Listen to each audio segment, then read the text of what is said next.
Vinaka, you may now please take your seats.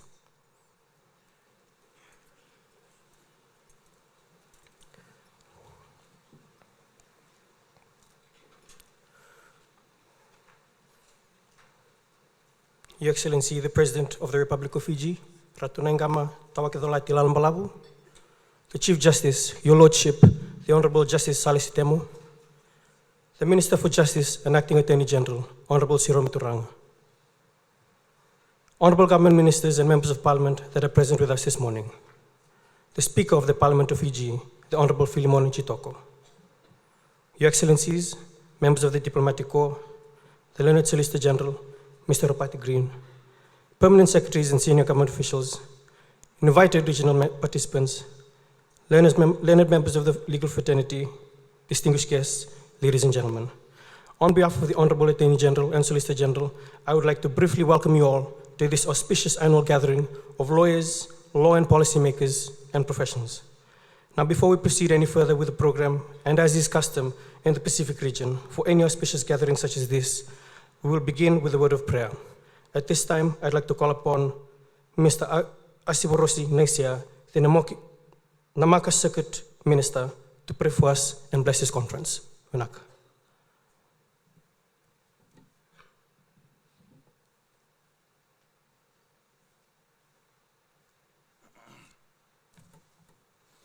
The Sadhu Masu.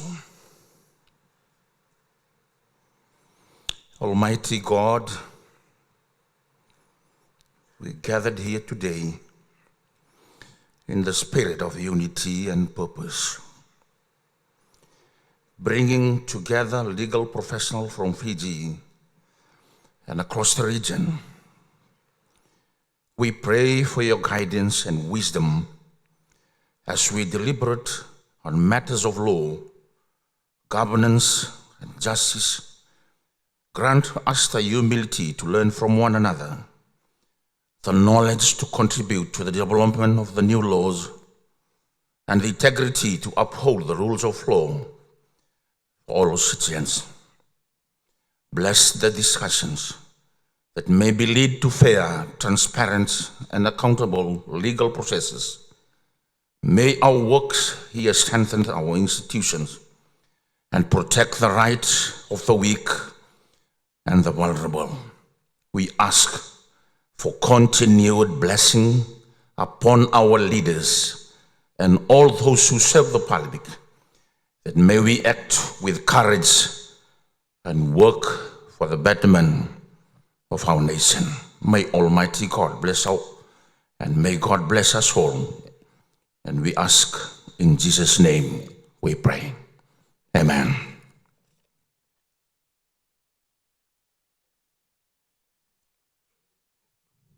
Thank you, Mr. Asiborosi. Now at this juncture, I'd like to call upon Ms. Joanna Ngida and Ms. Arietta Leweni to gallant our Chief Guest and the First Lady.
Thank you, Ms. Ngida and Ms. Leweni.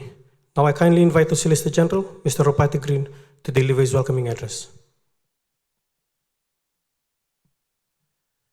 Your Excellency, President of the Republic of Fiji, Ratu Naiqama Lalabalavu, Honorable Chief Justice, Tisale Sitemo, Honorable Speaker of the House, Justice Filimoni Chitoko, members of the Diplomatic Corps, permanent secretaries, heads of organizations, members of the judiciary, members of the legal professions, distinguished guests, ladies and gentlemen, Nisa Mbula Venaka, and welcome to this year's Attorney General's Conference. This year marks the 27th anniversary of the Attorney General's Conference since its very inception in 1998. From a gathering of less than 100 participants to 562 participants this year. Ladies and gentlemen, that in itself is an achievement. This year, we are delighted to extend warm welcome to our friends and colleagues from across the Pacific Islands, many of whom are joining us for the very first time. Your presence enriches our discussions, it broadens our perspective, and reminds us that the pursuit of justice is not confined by borders. It is a shared journey across our Pacifica community. We are honored to have you with us, and we look forward to learning from your experience, learning from your insights, and learning from your unique vantage and perspective. Ladies and gentlemen, there is something genuinely powerful about bringing together men and women who quietly carry the weight of Fiji's judicial system, justice system, on their shoulders, yet still manage to look calm, collected, and perfectly composed. It is not. This annual gathering gives us a rare chance to step back from the madness we call normal day at work. It allows us temporarily to forget about court filings, urgent policy briefs, and the WhatsApp and Viber messages marked as high priority, usually sent at very questionable hours and almost always not urgent. Today, ladies and gentlemen, we pause. We reconnect. We pick each other's brain, and we ask ourselves real questions. Where exactly are we? Where do we want to go? And how do we get there without burning out half of the legal professions on the way? Every year, this conference reminds us that progress does not happen by accident. It happens when we make time to think, when we make time to discuss, and we make time to challenge each other. The issues that we deal with are not simple. They are layered, political, historical, sometimes emotional, and often controversial, which is precisely why we must talk about them openly, honestly, and with a willingness to listen to each other's point of view. And if there is one thing we know, no one person, no one ministry, no one institution can strengthen the justice system alone. It takes a collective effort, a united directions, and occasionally a gentle email reminder. My challenge to each of the participants this morning is very simple. Participate, don't listen, please engage.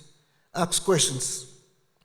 Your perspective might be the missing piece in someone else's jigsaw puzzle. Share your experience. We all see different sides of the same system. I urge us to build context If you leave this conference knowing the same person that you came with, I would say that you wasted a wonderful opportunity. Apply what you learned. It is one thing to sit here nodding, if it's another to take this lesson back and change how we work.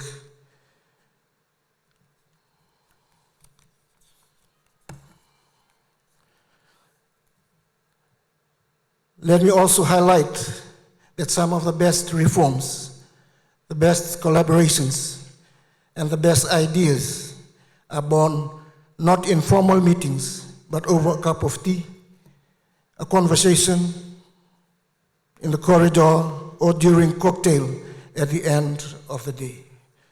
So ladies and gentlemen, take advantage of the breaks. This is your chance to connect across ministries, agencies, and institutions. And no exchange of business cards is networking, actually talking to each other is. To all our speakers and our panelists,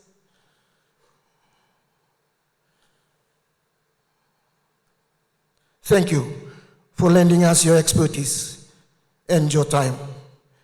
And to our partners and supporters, thank you for ensuring that this conference remains a space for genuine and quality dialogue. And now, we're honored to introduce our chief guest today. We are privileged to have with us His Excellency, the President of the Republic of Fiji, Ratu Naiqama Lalabalavu, a leader whose lifetime of service embodies dedication, integrity, and vision. A statesman who can understand that strong institutions, accountable governance, and a fair justice systems are the pillars of a good, thriving nation. His Excellency attended Silver Methodist Primary School and Dudley Intermediate and Secondary School before his secondary education at Ratu Sukuna Memorial School. His career began at the Native Land Trust Board, where he went on to have a distinguished career in land and estate management. Academic pursuits took His Excellency from Suva to the United States, Israel, and even to the hallowed halls of Harvard.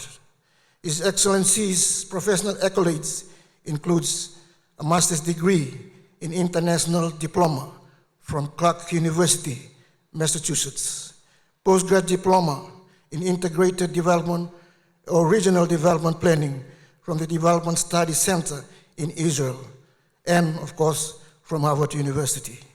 Many would say that he is predestined to be a leader, and his journey from RSMS to become the President of the Republic of Fiji is a fulfillment of His Excellency's desire to serve his people. Your Excellency, we are grateful for your presence. We are inspired by your commitment to our country, and we are eager to hear your thoughts, your guidance, and your visions for Fiji. Ladies and gentlemen, please join me in welcoming the President, Ratu Naiqama Lalabalavu.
Pinakabolevo. The Honorable Chief Justice and Your Lordship, the members of the bench, the Honorable Speaker, the Honorable Acting Attorney General,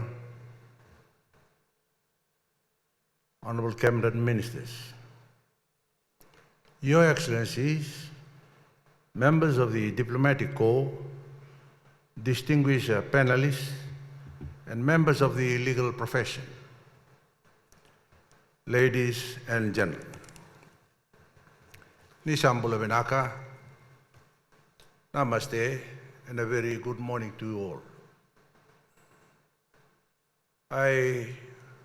Or perhaps my wife and I sincerely acknowledge your presence and express my delight, or our delight, in being invited to address this learned and celebrated gathering. Please allow me to begin by acknowledging the traditional owners of the land that we gather on today. Ni mbere ni utegevu au wakabiribinaka kina puno wa momo na watulevu wana momo na Nadi. Eno nondara ni sota na mataka ni kua, eno nondra bosi nandau ni lawa, eno nonda vunolomani. I understand that there is a legal challenge within our courts as to the position of the Turanga to Nadi, and as such, I've allowed for us to just continue, but we acknowledge their land and the historic connections to this particular venue that we are gathered in today. Ladies and gentlemen, this conference provides an opportunity for us to reflect on our collective vision for our beloved nation. A vision that is centered on progress, prosperity, and unity. The nation anticipates the highest level of debate regarding the direction and way forward for our nation from the deliberations of this learned conference. In reviewing the program, I'm hopeful that the new ideas to rebuild our nation and to strengthen our social cohesion and national unity will spring from this fertile ground.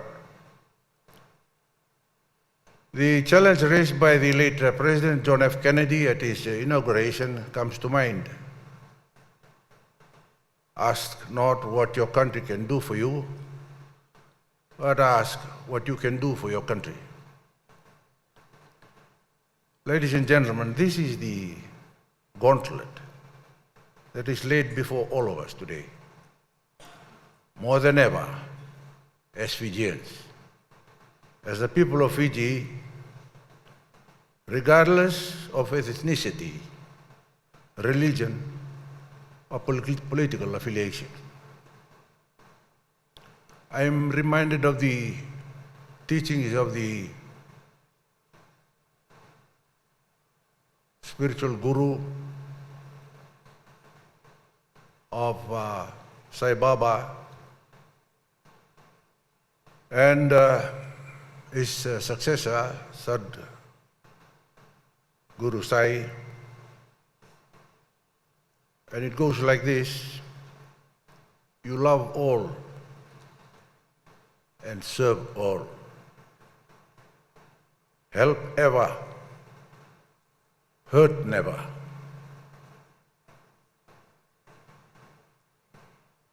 Ladies and gentlemen, every generation is asked at some point in time to stop and take an honest look at the nation it is shaping.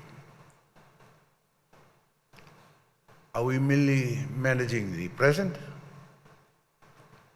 Or are we actively building a Fiji that our children will one day be proud to inherit?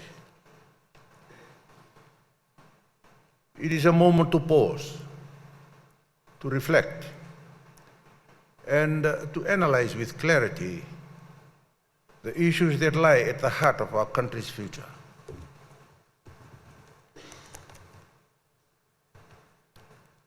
Ladies and gentlemen, we have now had 4 constitutions: 1970, 1990, 97, and 2013.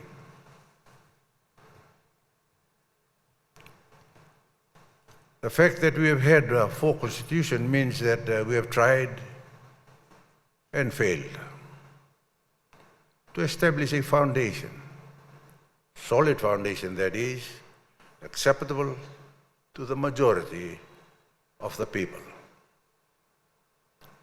The challenge that we now face collectively as a nation is to get it right this time, and to strengthen our institutions of state, and to ensure that never again we will go through the political disruptions that have scared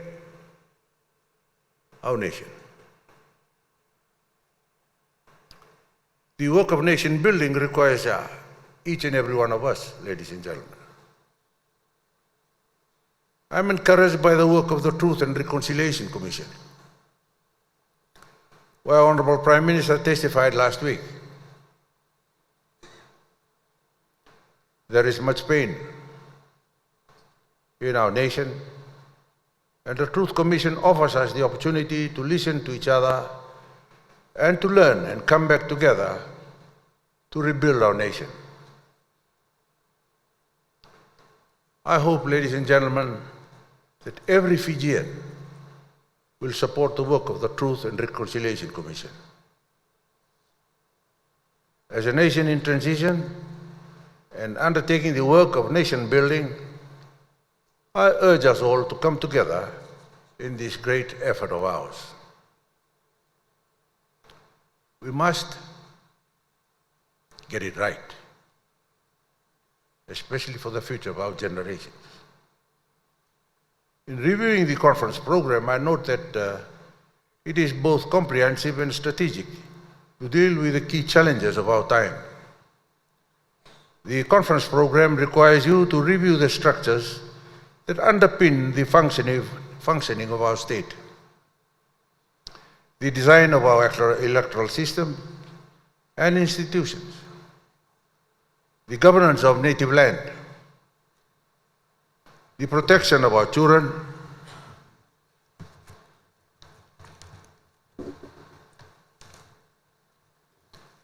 and the threat of transnational crime, and the imperative of securing our digital domain. The conference begins with the design of Fiji's electoral systems, which underpins democratic legitimacy. The recent advisory opinion of the Supreme Court clarified the process by which the 2013 Constitution may be amended. This clarity provides a principled pathway for Fiji to consider constitutional reform within a lawful and transparent framework. And as we consider constitutional reform, we must be guided by a fundamental truth that a constitution must be made by the people, for the people. This recognition that sovereignty resides with the people requires open, inclusive, and nationwide dialogue. What I'm trying to state here, ladies and gentlemen, is that absolute sovereignty we do not have in Fiji, because 91% plus of all lands are registered to native landowners that are registered in the Golden Kambula.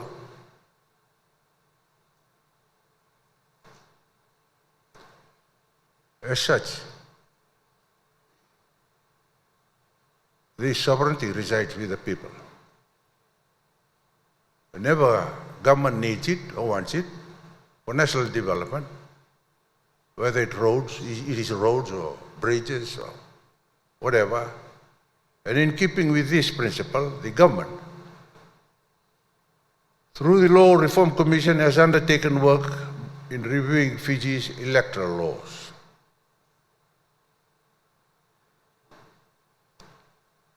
A key component of this review was the extensive public consultations conducted across the country. These robust consultations invited the voices of ordinary citizens, civil society, political actors, and experts to express what they believe our electoral system should be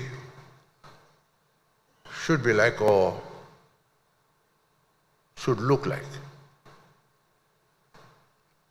Such engagement by the people is essential, ladies and gentlemen.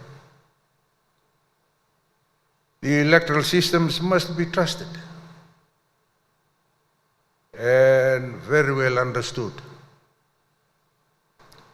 and embraced by the people. Today's discussions on the strengths and weaknesses of previous and current electoral frameworks form an integral part of the broader national conversation on the constitutional review.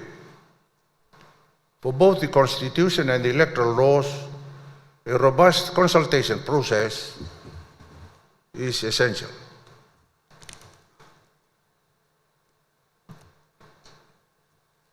A robust consultation process includes the following. It builds on legitimacy, encourages ownership. We have to take ownership of this. Strengthens transparency and supports political stability. These are all necessary to the successful implementation of reforms.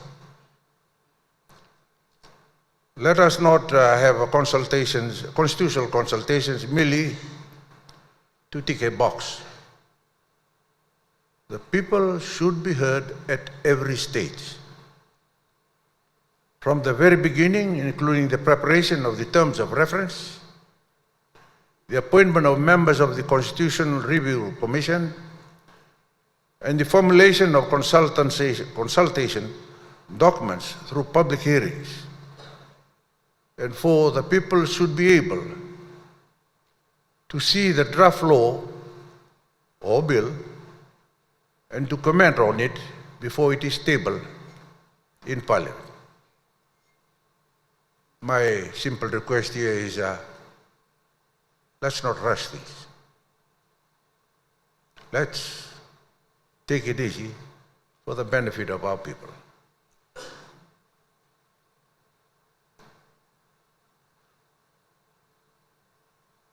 Why this is important, ladies and gentlemen, it's because the people of our nation will have a stake or ownership in a law that they will have contributed to, and also of that law that will support and participate, especially in its implementation. Ladies and gentlemen, this should be socialized to all levels of society, in all communities, before it reaches Parliament. Foregoing this because of the cost or convenience will fail to foster the ownership or stake that the people of Fiji must have in our new constitution. In this regard, the Attorney General's office must work very closely with the Mboselevo Turanga or the Great Council of Chiefs.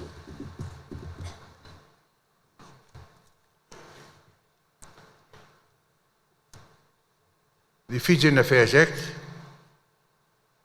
as it then was, required the government to table bills or draft laws to the Great Council of Chiefs, which has an advisory role to the government. I am really not sure whether that provision is in the new legal provisions that reviewed the GCC in 2023. But I would urge the Attorney General to look into this matter, especially with the constitutional review coming up as announced by the Honourable Prime Minister. Earlier this week, ladies and gentlemen, the Indigenous Rights Bill was tabled in our Parliament, and I hope that bill also tabled to the GCC. The United Nations Declaration of the Rights of Indigenous Peoples, better known as UNDRIP, on which the bill is modeled, requires that the free and prior informed consent of Indigenous peoples to any laws, programs, or decisions that affect them. Coming after that is the referendum bill to guide the process to be undertaken to table the constitution amendments to the people of Fiji, and I understand that was tabled yesterday in Parliament. Once again, I would strongly urge the Attorney General to ensure that the Great Council of Chiefs is involved in the consultation stage. This is because, as I stated a while ago, that sovereignty is not absolute in our country. So we must have the free, prior, informed and consent of the people to the most important foundational document of our nation, and that is the Constitution. In short, good laws do not happen by accident. They require a robust process. A constitutional or legal requirement that hinders bills being made public for consultation before they are tabled in Cabinet is not only undemocratic, but results in poor quality legislation that will cost the people of Fiji. Another major topic in the conference program is native land law, a legal framework that has facilitated national development of our major industries. The law on native land is essential, ladies and gentlemen, in our economically productive sectors, including tourism, sugar and agriculture, and as well as the establishment of our cities and towns, and the release of land for our homes and communities. At one time, we hardly spoke about this. There was a great taboo that shrouded this very important topic, which touches the lives of every individual of our nation.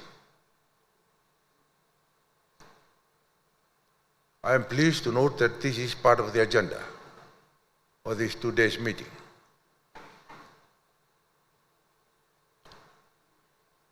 Ladies and gentlemen, land is deeply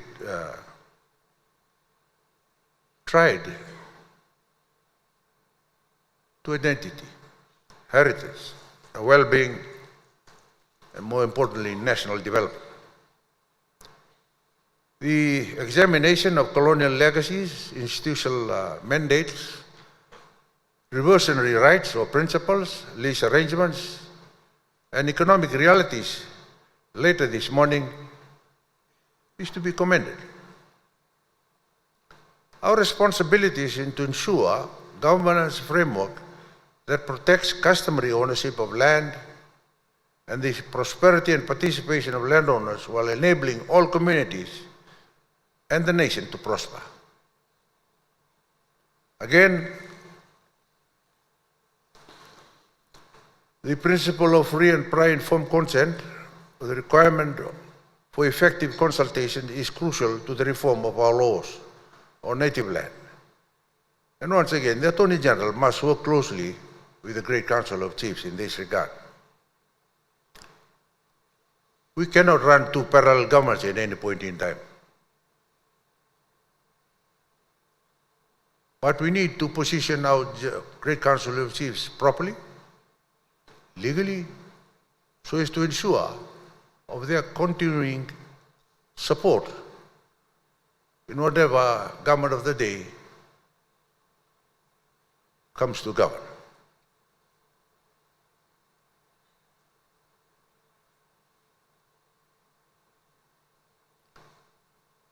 Again, the principle of free, prior and informed consent and the requirement for effective consultation is crucial. And the program includes a panel of juvenile justice. The issues around the Child Justice Act, diversion pathways, the age of criminality responsibility or criminal responsibility, the matters of discipline require careful balance between protection and accountability. Rehabilitation is not merely benevolence. It is essential to building safer communities and shaping productive future of our citizens.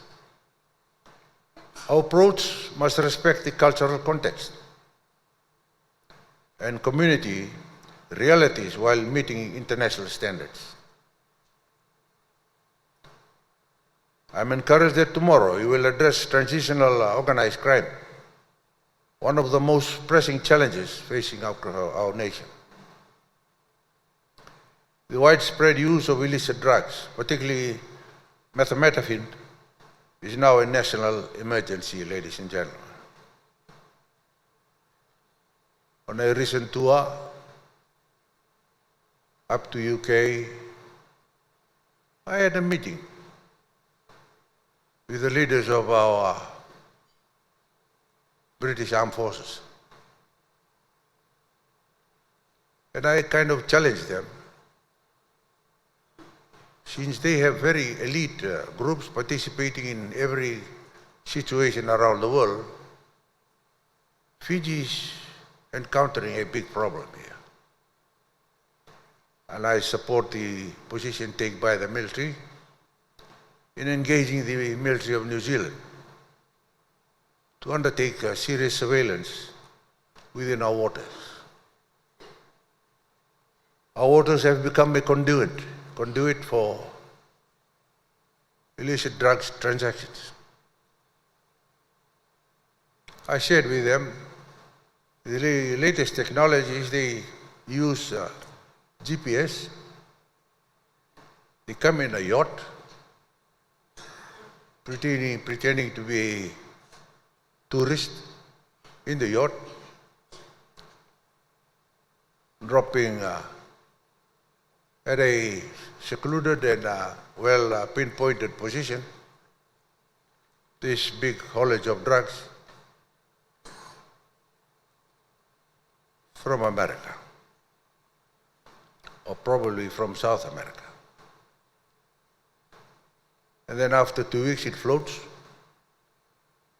Then someone from right across here in the west goes up by a barge or fast speedboat, collects it and disappears. Last week I was having a meeting with our diaspora in Sydney, and at one point in time the venue of that meeting was almost cancelled because of recent cases of Fijian diaspora people being arrested in the involvement of doing business in drugs illegally.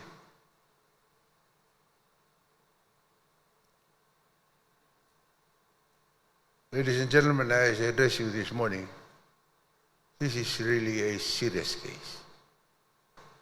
Our police have tried, but you're dealing with money. Money is powerful. And we've seen the cases going before the courts of the members of our squad that have been caught in dealing with drugs. it's an easy way of making money, especially when unemployment is rife. And most importantly, and sadly, our children are involved. They do trading on the streets, right in front of the courthouse, even in the Attorney General's chambers, by young children. Doing this illicit business simply in trying to put food on the table. But again, I'm hoping to have a meeting with the High Commissioner of Great Britain in a couple of days' time, in the hope I would also try to support whatever is being undertaken by our military and that of the New Zealand counterpart. Everyone has to play a role here. It's not only you, the lawyers, dealing with the court cases, but right from the President's office down. You should all be seen to playing an active role here to ensure that our children are protected. Secondly, our streets are safe. Thirdly, it is our civilian duty to do that, to help our police force.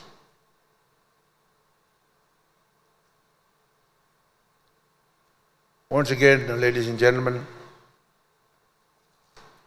the consequences of all this are deeply felt in families, communities, and across society.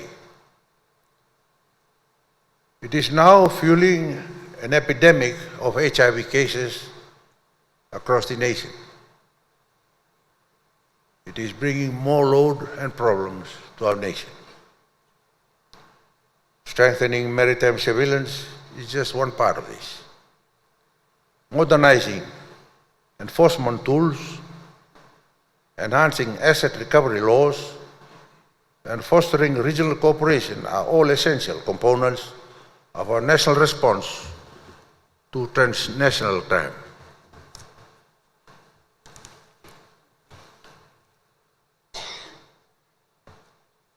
Transnational crime is more than a policing issue.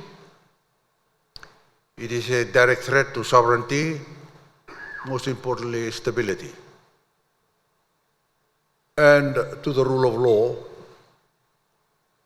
And we face the possibility of an entire generation being lost to drugs, HIV, and AIDS. The final topic for tomorrow focuses on cybersecurity and cybercrime, an issue that grows more urgent as Fiji embraces digital transformation. I've been told that Fiji must strengthen its legislation, build a digital forensic capacity, expand international cooperation, enhance public digital literacy, and fortify national cyber infrastructure. This is to try and defend against these threats. I commend the Attorney General and the Solicitor General for curating a program that is both reflective and forward-looking. I urge all participants to engage with the issues that will be discussed over the course of these next 2 days of this conference. The discussions you will hold here will shape national policy. Your expertise influences in legislative reforms. I urge the private practitioners to assist in the analysis of the bills to ensure that submissions to the consultation on the bills are robust and serve the national interest. To the lawyers in government and its institutions, your leadership strengthens your institutions and guides the evolution of Fiji's constitutional and governance frameworks. Fora such as this conference, or forums such as this conference, provide more than dialogue. It is a forum that influences national change. I remain confident that Fiji's legal fraternity will continue to uphold the high standards of professionalism, integrity, and service. Law is one of the great professions, probably one of the oldest as well. And as lawyers, you have the privilege of appearing in the courts and advocating for your clients. You hold positions of trust, ladies and gentlemen, by virtue of your profession. In recent days, we read reports of legal practitioners being disciplined for unethical behavior. I think that happened in the House as well. Remember that with your great privilege comes responsibility to your community and the nation, and exercise your privilege with prudence and with your heart for your nation. I close by wishing you a fruitful and thought-provoking deliberation. It is my privilege to declare the 27th Attorney General's Conference open this morning, and may God bless you all. May God bless the Republic of Fiji, Pinakabakalevu, and Danyabad. Thank you.